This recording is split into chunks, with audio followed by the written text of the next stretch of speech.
There are very few professions where you actually get to save a life and to be responsible for inspiring, changing, and motivating a generation. Education does just that. I grew up in St. Louis, Missouri, and then went to private school for middle school through high school.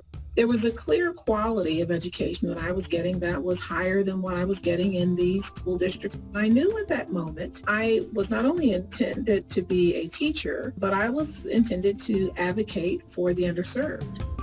I'm walking in my purpose of ensuring those that need the greatest access and opportunity can find that window and door to walk through by the education that I have the privilege to help give.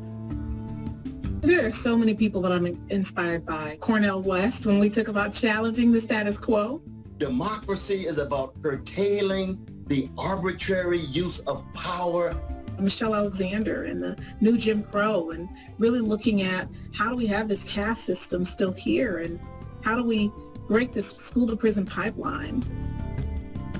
I'm in Topeka, Kansas, and Topeka is home of Brown v. Board.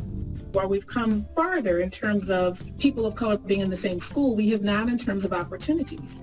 We need to continue to know the history.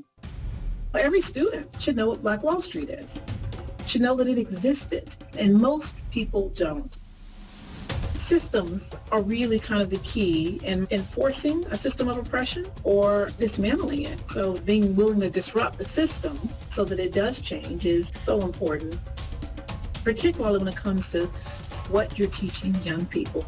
You're a teacher everywhere you go, no matter what your role is. Be empowered and be fearless, and know that your voice not only matters, but your voice is one that can change the future and trajectory of many others whose voices are silent. And if you are in the room and at the table, never allow someone to silence you. Know that you are positioned on purpose, so walk in your purpose.